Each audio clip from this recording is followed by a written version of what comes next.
Hello बच्चों, आज हम एक दूसरे बाजार के बारे में बात करेंगे। अपने पिछले कुछ लेक्चर्स में हमने पूर्ण प्रतियोगी बाजार के बारे में बात की है और अब हम शुरू करने जा रहे हैं अपूर्ण प्रतियोगिता क्या होती है या एकाधिकारात्मक प्रतियोगिता क्या होती है।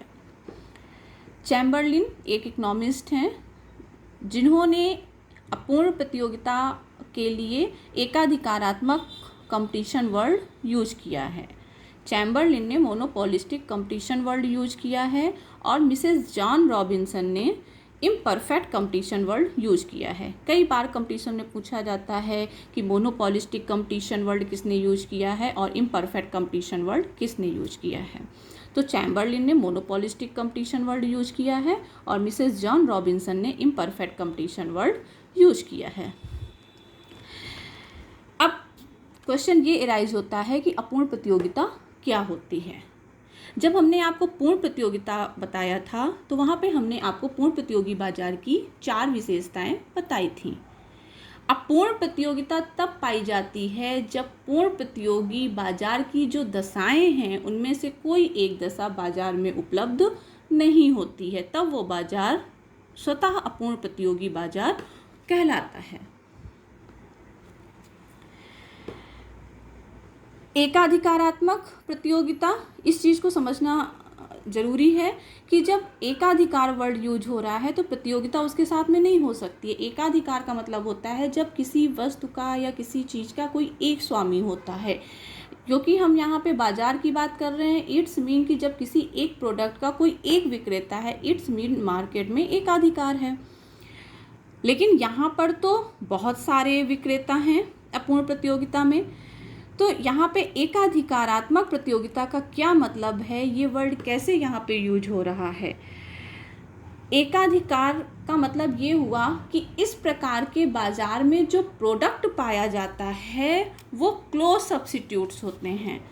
क्लोज सब्स्टिट्यूट्स जिसको हम बोलते हैं, अब ये समझना है कि क्लोज सब्स्टिट्यूट्स क्या होते हैं, जिसको हम बोलते हैं निकट स्थानापन्न वस्तुएं। निकट स्थानापन्न का मतलब होता है जब एक वस्तु के स्थान पे दूसरी वस्तु का प्रयोग किया जा सकता है। मान लीजिए कि चाय पत्ती है, टाटा है, ताजमहल है, टाटा गोल्ड है, बहुत सारी हैं।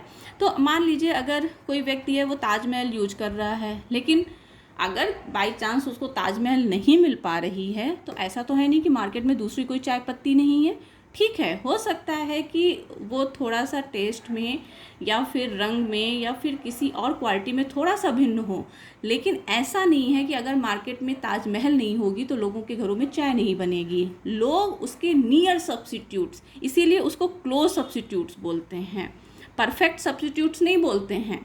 ऐसा नहीं है कि बिल्कुल सेम वैसी ही होगी जैसी कि ताजमहल।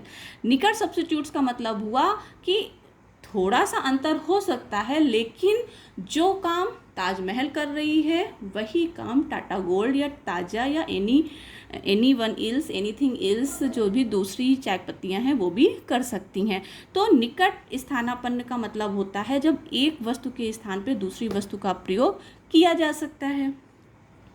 ठीक है, तो क्योंकि अब ताजमहल है तो जो ताजमहल का स्वामी है तो ताजमहल एक अलग फर्म है, टाटा गोल्ड एक अलग फर्म है। तो ताजमहल में कितना उत्पादन होगा, उसकी क्या कीमतें होंगी, इसका निर्धारण तो ताजमहल का जो मालिक है वो करेगा, जो फर्म का ओनर है वो करेगा। तो ये तो एकाधिकार हो गया ताजमहल अपने संदर्भ में। लेकिन क्योंकि मार्केट में ताजमहल के क्लोज सब्स्टिट्यूट्स उपलब्ध हैं, इसलिए ताजमहल को मार्केट में आकर के कंपटीशन करना पड़ता है। ऐसा नहीं है कि अगर ताजमहल का ओनर ये सोचे या उसका सेलर ये सोचे, उसका प्रोड्यूसर ये सोचे कि हम कीमतें एकदम से 100 से 200 कर दें, तो क्या वो ऐसा करने के लिए स्वतंत्र होगा? नहीं, क्योंकि अगर वो ऐसा करेगा तो जो उसके ग्राहक हैं वो ताजमहल को छोड़ करके जो दूसरा नियर सब्स्टिट्यूट्स है, दूसरी चाय पत्ती खरीदने लगेंगे। दूसरी चीज़ बिल्कुल सेम ऐसे ही है कि मान लीजिए ताजमहल ये सोच रहा है, उसका ओनर ये सोच रहा है कि उसे बहुत ज़्यादा मार्केट चाहिए, तो वो क्या करेगा, वो अपने प्रोडक्ट की कीमतों को कम कर देगा, कीमतों को कम करके वो ज़्यादा प्रोडक्ट को बेच सकता है। तो एक फर्म के रूप में, एक ब्रांड के रूप में तो वस्तु को अपनी कीमत और उत्पादन पर एकाधिकार प्राप्त है, लेकिन क्योंकि उस वस्तु के नियर सब्स्टिट्यूट्स या क्लोज सब्स्टिट्यूट्स मार्केट में उपलब्ध होते हैं, इसलिए उस वस्तु को मार्केट में आकर के प्रतियोगिता करनी पड़ती है। हम जिस प्रकार का मार्केट देखते हैं अपने आसपास, वो हमें अपूर्ण प्रतियोगी बाजार ही दिखता है। एकाधिकारात्मक बाजार ही होता है जो जिस बाजार में हम और आप जाते हैं, क्योंकि हर वस्तु के नियर सब्स्टिट्यूट्स मार्केट में उपलब्ध हैं। किसी पर्टिकुलर ब्रांड को अपने ब्रांड पे मोनोपोली प्राप्त हो सकती है, लेकिन मार्केट में आकर के क्योंकि नियर सब्स्टिट्यूट्स हैं, इसलिए उसको कंपटीशन करना पड़ता है। तो हम ये कह सकते हैं कि जो पूर्ण प्रतियोगी बाजार होता है वो एक काल्पनिक स्थिति है, जबकि जो वास्तविक स्थिति है, जिस बाजार को वास्तव में हम देखते हैं, जिस बाजार से हम वास्तव में डील करते हैं, वो अपूर्ण प्रतियोगी बाजार होता है। अगर ये कहा जाए कि अपूर्ण प्रतियोगी बाजार की विशेषताएं क्या होती हैं, तो हम ये कह सकते हैं कि अपूर्ण प्रतियोगी बाजार वह होता है जहां पर विक्रेताओं की अत्यधिक संख्या होती है, जो प्रोडक्ट होता है उसमें विभेदीकरण होता है। जबकि जब पूर्ण प्रतियोगी बाजार हम पढ़ रहे थे तो हमने आपसे कहा था कि जो प्रोडक्ट होता है वो होमोजीनियस होता है, जबकि यहाँ पे जो प्रोडक्ट है उसमें विभेद है। विभेद हो सकता है ब्रांड नेम में हो, पैकिंग में हो, स्वाद में हो, उसके स्मेल में हो, किसी भी चीज़ के लिए किसी भी चीज़ का विभेद हो सकता है, लेकिन सारे प्रोडक्ट एक जैसे नहीं हो सकते हैं।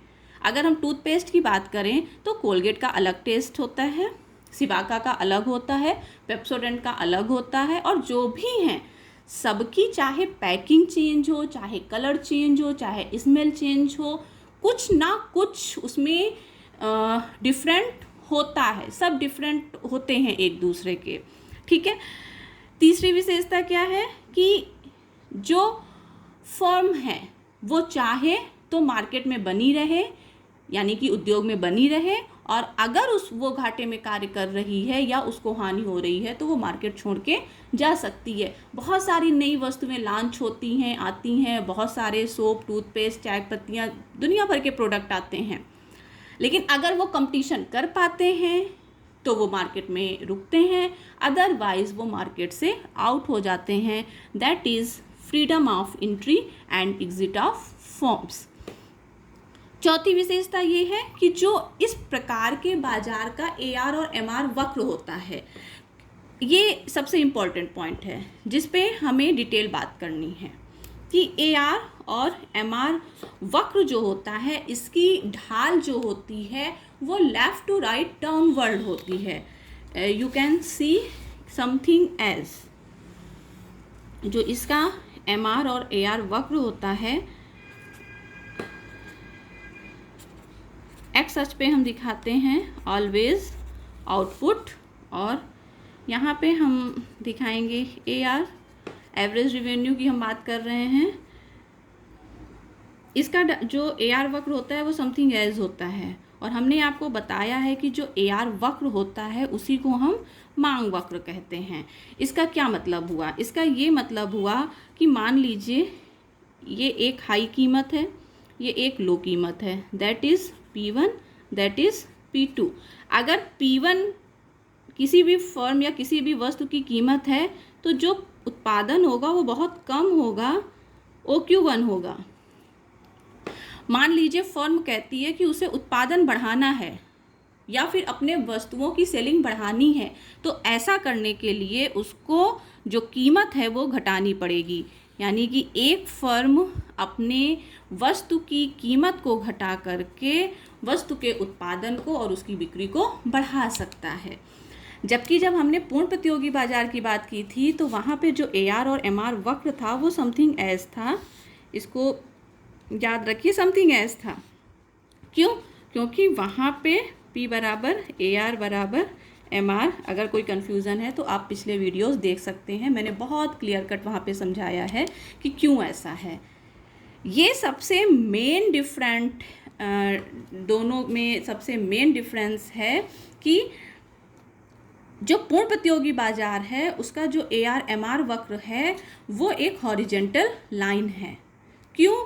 क्योंकि जो कीमत है वो उद्योग निर्धारित करता है और उद्योगों से फर्म कीमतों को ग्रहण कर लेती हैं, प्राइस टेकर होती हैं, प्राइस मेकर पूर्ण प्रतियोगिता में नहीं होती हैं।